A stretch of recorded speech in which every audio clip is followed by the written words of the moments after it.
ជំរាបសួរក៏ដូចជាសួស្តីទៅកាន់ប្រិយមិត្តអ្នកស្ដាប់នៅក្នុង Channel នីតិរឿងខ្មោចរាត្រីទាំងអស់គ្នាហើយមកជួបជាមួយខ្ញុំបានម្ដងទៀតហើយនៅពេលវេលានឹងម៉ោងនេះ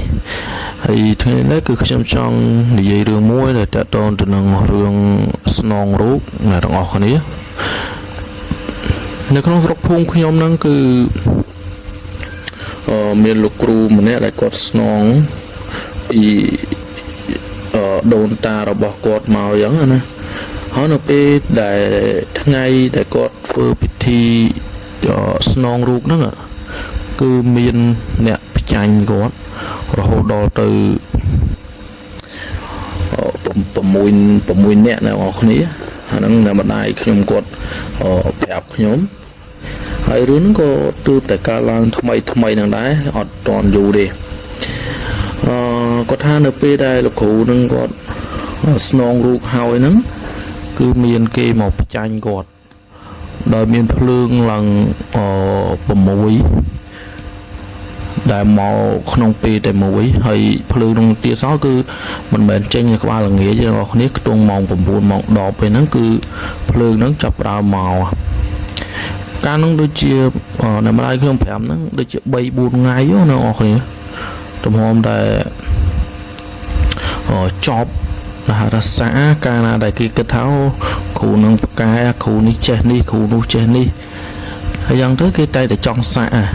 មិនថាគ្រូអាគុំមិនថាគ្រូអីទេឲ្យតែចេះគេតែចង់សាកអញ្ចឹងអ្នកដែលមកផ្ចាញ់លោកគ្រូដែលទើបនឹងស្នងរូបថ្មីហ្នឹងគឺគេមកផ្ចាញ់គាត់អញ្ចឹងគាត់ដូចគាត់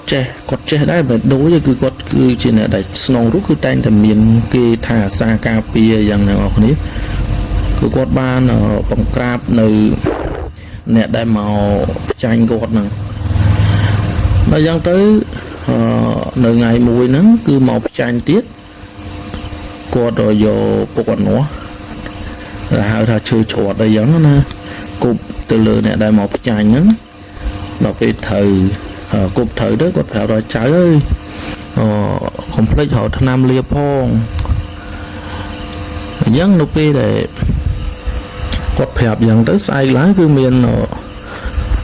បងស្រីម្នាក់ហ្នឹងថាបងមិននឹងថាអ៊ំហ៎ហើយពួកខ្ញុំក៏អត់ដែលសូវឃើញគាត់ដែរគាត់ថា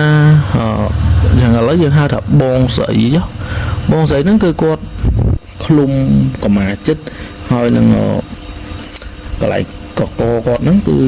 រុំកម្មាចិត្តតែម្ដងហើយឡើងដើរងាកកអញ្ចឹងណាហើយយ៉ាងនេះអ្នកសុកអ្នកភូមិវាសួរថាហើយមិនថ្ងៃហ្នឹង